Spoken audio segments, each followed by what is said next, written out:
परिषदेमध्ये या ठिकाणी उपस्थित असलेले सर्व मान्यवर पत्रकार बंधू भगिनींचं मी मनापासून या ठिकाणी स्वागत करतो। आज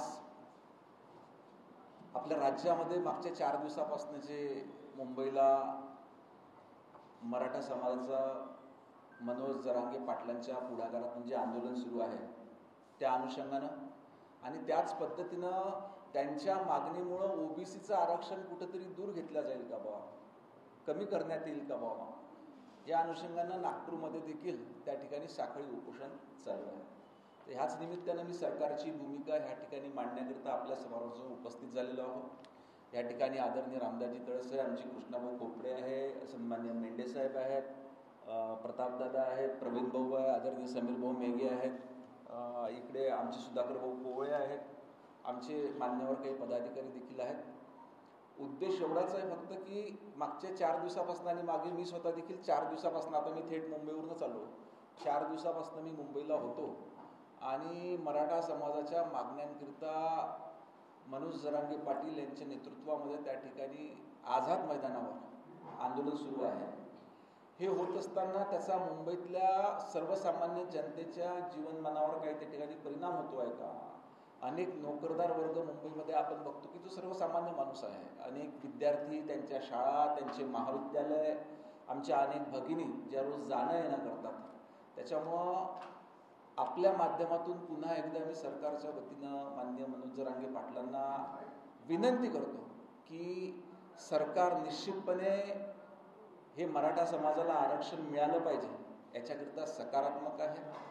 आपण जर बघितलं की 2014 पासून जेव्हापासून ह्या राज्याचे मुख्यमंत्री सन्माननीय देवेंद्र फडणवीस साहेब आहेत, यांनी मराठा समाजाकरिता अनेक नवीन योजना त्या ठिकाणी तयार केल्या, मराठा समाजाकरिता आरक्षण देखील त्या ठिकाणी तयार केलं। आज आपण बघतोय की 10% आरक्षण त्या ठिकाणी आहे। मग त्यातल्या काळामध्ये राज्य सरकार 2-2.5 वर्ष दुसरं होतं, त्यांनी न्यायालयामध्ये योग्य भूमिका न मांडल्यामुळे न्यायालयात ते आरक्षण टिकू शकलं नाही। परंतु हे होत असताना दुसऱ्या माध्यमातून त्या ठिकाणी आपले अण्णासाहेब पाटील आर्थिक विकास महामंडळ असो किंवा इतर कुठल्या योजना असो, ह्या माध्यमातून मराठा समाजातल्या युवकांना रोजगाराच्या संधी, व्यवसायाच्या संधी, वेगवेगळे स्किल डेव्हलपमेंट ट्रेनिंग प्रोग्राम, ह्या माध्यमातून मराठा समाजाच्या उत्थानाकरिता अनेक प्रयत्न त्या ठिकाणी केले। ओबीसींच्या संदर्भात सांगायचं झालं तर आतापर्यंत आपण बघितलं तर ओबीसींचं स्वतंत्र असं मंत्रालय आपल्या राज्यामध्ये अस्तित्वातच नव्हतं। याच्याकरिता देखील आदरणीय देवेंद्रजींनी पुढाकार घेतला आणि स्वतंत्र ओबीसी मंत्रालयाची स्थापना आपल्या राज्यामध्ये त्या ठिकाणी केली आणि वेगवेगळ्या योजना ओबीसींच्या विद्यार्थ्यांकरिता देखील त्या ठिकाणी सुरू करण्यात आलेल्या आहेत। अशा वेळेस इतकं मोठं आंदोलन त्या ठिकाणी मुंबईत सुरू असताना साहजिकच ओबीसी बांधवांना, त्या ठिकाणी भगिनींना, ओबीसी समाजातल्या लोकांना एक धास्ती वाटणं साहजिक आहे की आपलं आरक्षण काढून त्या ठिकाणी मराठा समाजाला देण्यात येईल का, ह्याबद्दल सरकार ठाम आहे। कुठल्याही परिस्थितीमध्ये ओबीसीच्या आरक्षणाला धक्का न लावता सरकार निश्चितपणे त्या ठिकाणी मराठा समाजाला आरक्षण कसं देता येईल याच्याकरता प्रयत्न करीत आहेत। आदरणीय विखे पाटील साहेबांच्या नेतृत्वात जी उपसमिती त्या ठिकाणी तयार झालेली आहे, याच्या वारंवार रोज बैठका, त्याचबरोबर शिष्टमंडळासोबत चर्चा देखील चालू आहे आणि निश्चितपणे यातून काहीतरी सकारात्मक तोडगा त्या ठिकाणी निघेल। आपले काही प्रश्न असेल तर आपण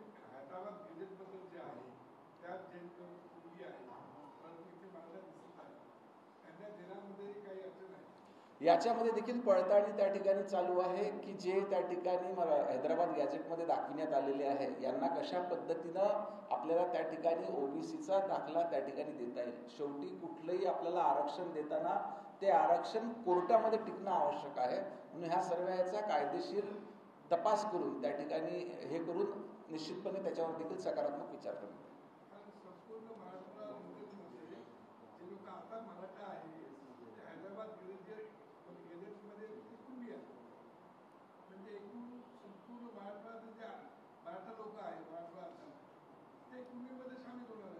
ज्यांना त्याच्यामध्ये दाखविण्यात आलेलं आहे यांना कशा पद्धतीने आपल्याला ओबीसी दाखला त्या ठिकाणी देता येईल त्याच्यावर विचार चालू आहे। तुम्ही म्हणता की ओबीसीच्या आरक्षणाला धक्का लागणार नाही, ओबीसी समाजाला आश्वस्त राहावं, तर मराठा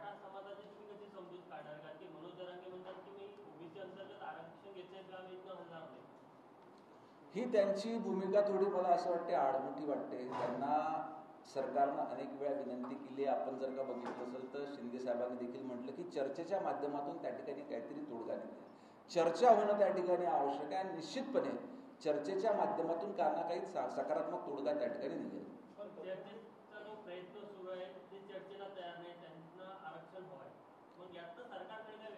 सरकार चालू आहे वेगवेगळ्या. आता आपण सांगितल्याप्रमाणे की आदरणीय विखे पाटील साहेबांच्या नेतृत्वामध्ये जी उपसमिती तयार करण्यात आहे, सर्व बाबी त्या ठिकाणी तपासतात आणि कुठल्या माध्यमातून आपल्याला ह्या मराठा समाजाला अजून आरक्षण वाढता येईल का त्याच्याकरता प्रयत्न चालू आहे. म्हणूनच आदरणीय देवेंद्र फडणवीस साहेबांचं म्हणणं किंवा महायुती सरकारचं म्हणणंच याच्याकरता आहे की जे आपल्याला अशा पद्धतीनं आरक्षण द्यायचं आहे की जे त्या ठिकाणी कोर्टामध्ये टिकलं पाहिजे, न्यायालयामध्ये टिकलं पाहिजे, ही भूमिका सरकारची आहे. पण ते मग केंद्र सरकारच करू शकेल ना, म्हणजे जर 50%च्या वर आपल्याला जायचं आहे आपल्याला एकदा इथून सर्व कायदेशीर बाबी तपासून त्यानंतर जो अहवाल आपला कोर्टामध्ये टिकू शकतो त्याच बद्दलचा प्रस्ताव आपण त्या ठिकाणी केंद्र सरकारकडे पाठवू. डेडलाईन तुम्ही केलं का, टाइमलाईन काहीतरी त्याच्यावर काहीतरी शेवटी आंदोलकांची भूमिका आणि सरकारनं तयार केलेले मुद्दे याच्यामध्ये एकमत त्या ठिकाणी व्हायला पाहिजे.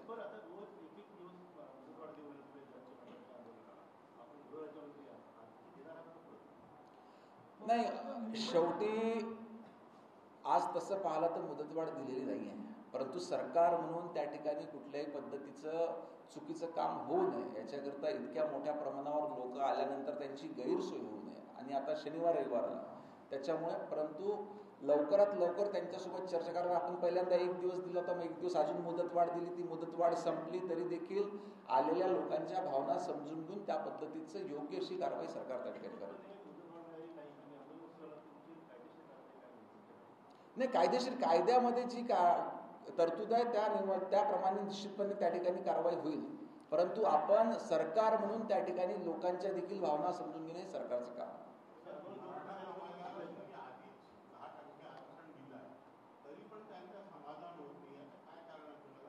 त्यांचं म्हणणं आहे की सरसकट कुणबी दाखले आम्हाला त्या ठिकाणी देण्यात यावे, त्याच्यामध्ये सरकारला अडचण होते. सरसकट असं कुठलेही दाखले त्या ठिकाणी देऊ शकत नाही सरकार.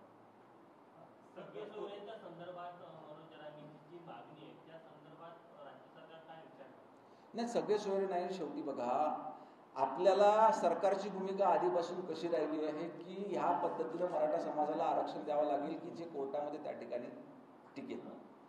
काही याच्यावर नोंदणी त्या ठिकाणी मराठा कुणबी होत्या, आपण त्याला मान्यता दिली, नंतर अनेक जणांना त्या ठिकाणी जातीचे ओबीसीचे दाखले मिळाले. त्याच्यानंतर म्हणणं पडलं की सगळे सोयऱ्यांचा देखील त्याच्यामध्ये समावेश करणार, पण त्याची अशी स्पेसिफिक डेफिनेशन त्या ठिकाणी राहणार नाही आणि ओबीसी मध्ये त्यामुळे असंतोष निर्माण होईल. म्हणून असं सरसकट दाखले त्या ठिकाणी देता येणार. आणि मुख्यमंत्री देखील म्हणाले की रसद कोण पुरवत आहे मला माहिती आहे, गृहराज्य तुमची काय माहिती आहे, कोण रसद पुरवत आहे? नाही, रसद पुरवणारे लोक त्या ठिकाणी कोण आहे हे आमच्या नेतृत्वाला देखील माहिती आहे, परंतु नाही असं योग्य वेळेस ते देखील आपल्याला सांगण्यात येईल कोण पुरवून राहिलं. तर आज आम्हाला ह्या गोष्टीचं राजकीय भांडवल करायचं नाहीये, तर राजकीय भांडवल न करता दोन समाजामध्ये तेढ निर्माण न करता आलेले संकट दूर करणं हे पहिलं सरकारचं काम आहे. घटनेनुसार आरक्षण जे आहे ते जातीला दिलं जाते, समाजाला दिलं जात नाही, आणि मराठा हा समाज आहे, जात नाही. हा तोडगा कसा काढा? नाही, तेच त्यांची मागणी जी आहे. मराठा आपण ती जात पण लिहितात ना, मराठा जात पण त्या ठिकाणी लिहितात. मराठा जात अनेक जातीच्या दाखल्यावर त्या ठिकाणी मराठा लिहिलेला आहे, परंतु सरसकट सगळ्यांना देण्यात यावं त्याच्यामध्ये. आणि आता त्यांची भूमिका आहे की ओबीसीतून देण्यात यावं. याच्यामध्ये ओबीसी बांधवांची त्या ठिकाणी नाराजी होऊ शकते किंवा त्यांचं आरक्षण कमी न करता स्वतंत्रपणे मराठा समाजाला कसं देता येईल याचा विचार चालू. ओबीसी समाजाची मागणी आहे की परत एकदा त्यांना लेखी आश्वासन पाहिजे की ओबीसी समाजाच्या आरक्षणाला धक्का लागणार नाही, तर सरकार त्यासाठी तयार आहे. सरकारची भूमिका सुरुवातीपासून हेच राहिलेली आहे की ओबीसीच्या आरक्षणाला किंवा इतर कुठल्याही समाजाच्या आरक्षणाला धक्का न लावता मराठा समाजाला त्या ठिकाणी आरक्षण मिळते. आदरणीय बावनकुळे साहेबांनी देखील आता 2 दिवसाआधी पत्रकार परिषद घेऊन त्या ठिकाणी सांगितलेलं आहे की ओबीसी समाज हा पूर्णपणे सुरक्षित आहे, त्यांच्या आरक्षणाला कुठलाही धक्का न लावता त्या ठिकाणी मराठा समाजाला आरक्षण देण्यात येईल.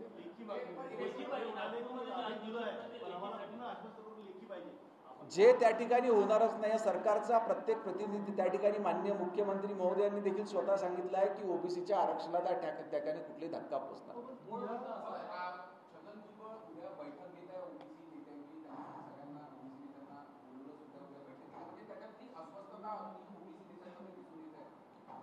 याच्याच करता आज आपण आम्हाला जर का बघाल तर आम्ही देखील मंचावर बसलेले सर्व ओबीसी नेते मंडळीच आहोत. ओबीसी जनतेला विश्वास देण्याकरता की सरकार त्यांच्या पाठीशी ठामपणे उभे आहे, सरकारमधले लोक त्यांच्यासोबत ठामपणे उभे आहे, हा विश्वास देण्याकरताच या पद्धतीची जी आम्ही पत्रकार परिषद घेतली त्याच पद्धतीने आदरणीय भुजबळ साहेब देखील बैठक घेतली. मूळ मुद्दा असा आहे, ओबीसीतून आरक्षण त्यासाठी मराठा समाजाला पाहिजे, म्हणजे मनोज जरांगेंना यासाठी पाहिजे आहे कारण की पॉलिटिकल आरक्षण आहे. जर त्यांना 50% वर आरक्षण दिलं त्यांना आरक्षण राजकीयदृष्ट्या मिळणार नाही. पंचायत समिती, ग्रामपंचायत, नगरपालिका त्यामध्ये अडून बसलेले आहे. त्यामुळे मूळ मुद्दा जो आहे की त्यांना पॉलिटिकल आरक्षण पाहिजे. आता 3 दिवस झाले, तिढा कसा सुटणार? तुम्ही गृहराज्यमंत्री ग्रामीण आहात, काय सरकारच्या हालचाली काय की हे पॉलिटिकल आरक्षणासाठी जी मागणी आहे त्याचा तिढा कसा सुटणार? जरांगेचं उपोषण कसं सोडवलं जाणार याचा सरकारचा हालचाली. मराठा आरक्षणाची मागणी ही काही आजची नाही. मागच्या अनेक वर्षापासून मराठा आरक्षणाची मागणी त्या ठिकाणी होती. परंतु अनेक वेळेस आपण बघतो की जेव्हा जेव्हा देवेंद्र फडणवीस सरकार त्या ठिकाणी समोर येते तर वैयक्तिकपणे आदरणीय देवेंद्रजींवर कुठेतरी टीका करून अनेक वेळेस अशी शंका येते की केवळ देवेंद्रजींना टार्गेट करण्याकरता ह्या पद्धतीचं आंदोलन करण्यात येते का, असं देखील त्या ठिकाणी वाटते. परंतु आपल्याला लक्षात येईल की देवेंद्रजी पदावर आल्यानंतर त्यांनी त्याच्यामध्ये पुढाकार घेतला आणि मराठा समाजाला आरक्षण मिळवून दिले.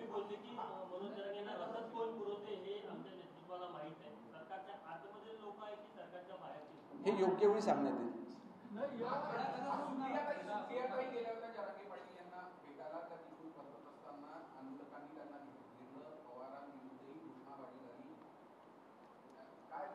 बरोबर आहे, कारण त्या ठिकाणी 2 दिवसाआधी पवार साहेबांनी म्हटलं की घटनात्मक बदल करून त्या ठिकाणी मराठा समाजाला आरक्षण द्यायला पाहिजे.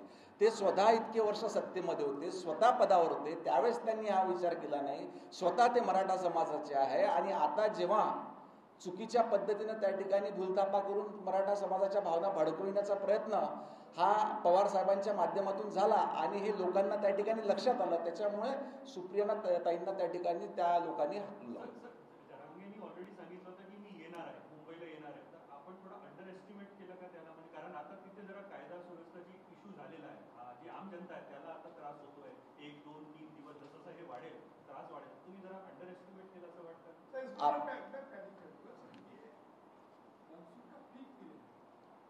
गणपति का जैसे आप होम मिनिस्टर सर, ऑलरेडी आपके पुलिस यंत्रणा ये गणपति में ऑलरेडी बिजी है और एकदम पीक मानसून है.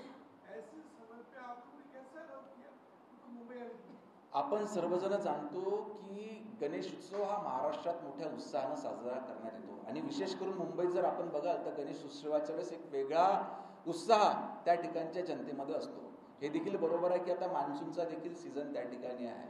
असं असताना देखील मराठा समाजातील लोकांनी जरांगे पाटलांच्या नेतृत्वात त्या ठिकाणी मोर्चा आणला.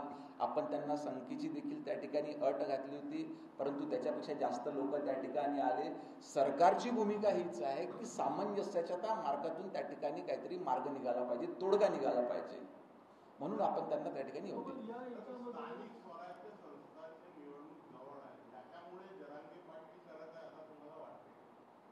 कदाचित असं देखील होऊ शकते की येणारा केवळ पॉलिटिकल अजेंडा लक्षात ठेवून ह्या पद्धतीनं आंदोलन, जेव्हा निवडणुका काहीतरी असल्या की अशा पद्धतीचं आंदोलन उभं करणं आणि माननीय पवार साहेब किंवा उद्धव ठाकरे यांनी अशा पद्धतीची बयानबाजी करणं याला दुजोरा देता येईल.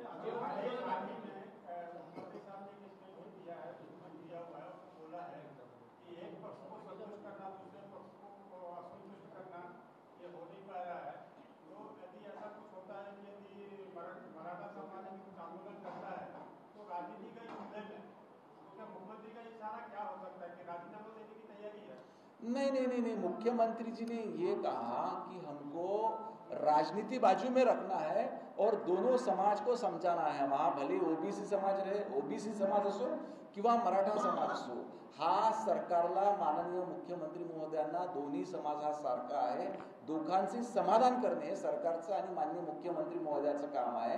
त्यांचा उद्देश त्याच्यामध्ये एवढाच आहे की याच्यामध्ये राजनीती न आणता, राजकारण न करता दोन्ही समाजाचं समाधान करणे सरकारचं काम.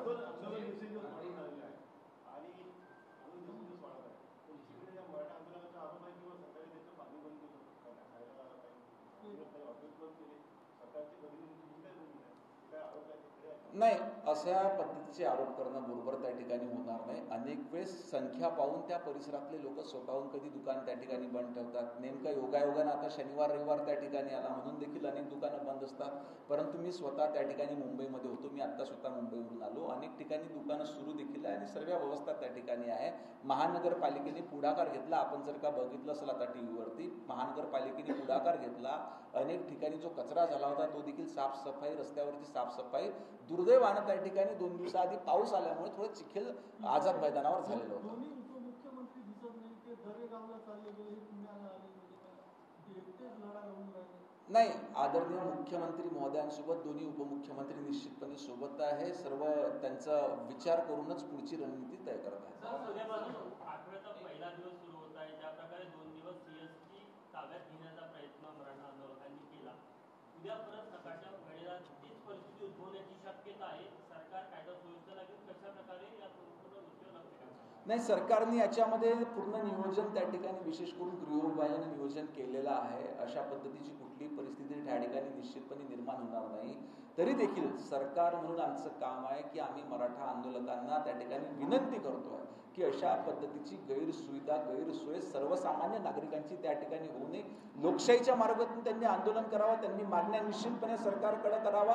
परंतु हे आंदोलन होत असताना दुसऱ्या सर्वसामान्य लोकांना कुठलाही त्या ठिकाणी त्रास होता कामा नये. आतापर्यंत तरी तशी परिस्थिती उद्भवली नाही. जेवण येत आहे, जेवण जे येत आहे, अन्नछत्र सुरू आहे, जेवण येत आहे. बारामती मतदारसंघातून काही गाड्या आल्या आहेत. महायुतीतल्याच काही नेत्यांच्या आमदारांकडून, कार्यकर्त्यांकडून जेवण येत आहे. गृहराज्यमंत्री ग्रामीण म्हणून तुमचं काही लक्ष आहे? गाड्या करून येत आहे, अन्नछत्र कोण चालवत आहे? कोणाचं जेवण किंवा अन्न थांबवणे हे काही उचित त्या ठिकाणी होणार नाही.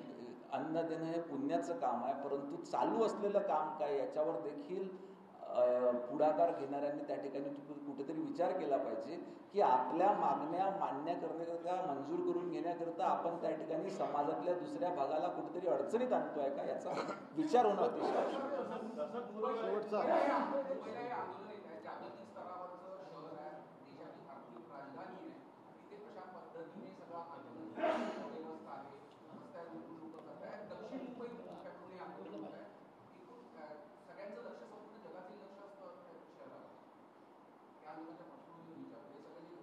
आपण सर्वजण जाणतो की मुंबई ही आपल्या देशाची आर्थिक राजधानी आहे. ह्या ठिकाणावरून संपूर्ण देशातूनच नाही तर जगातून लोक या ठिकाणी येत असतात. दैनंदिन व्यवहार देखील मोठे आहे. अनेक मोठा नोकरदार वर्ग या ठिकाणी आहे, अनेक विद्यार्थी आहे.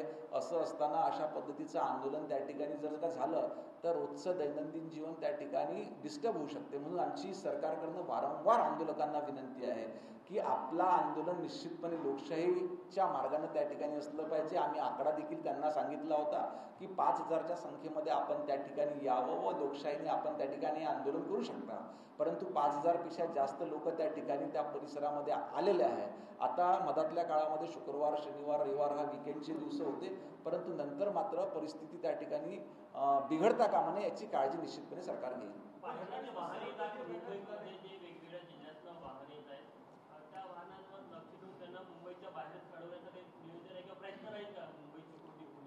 अनेक वाहनं आपण त्या ठिकाणी बाहेर थांबविलेली देखील आहे. याच्यानंतर पुढचं नियोजन आम्ही लवकरच करू.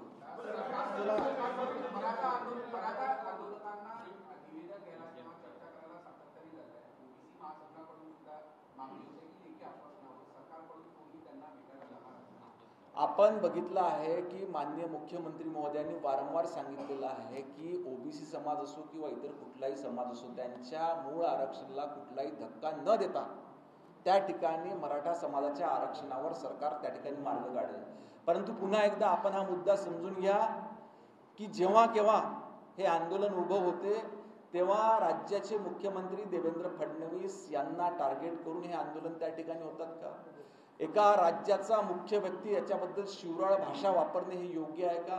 हा देखील त्या ठिकाणी विचार कुठेतरी झाला पाहिजे. धन्यवाद. आपण सर्वजण या ठिकाणी आलात.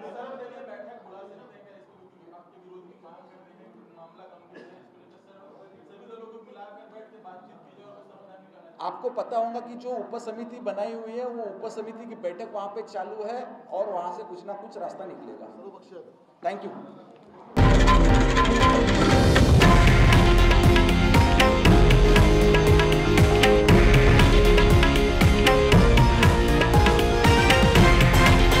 हे आहे देशातील नंबर 1 न्यूज नेटवर्क आणि आपण पाहत आहात TV9 मराठी, एकमेव।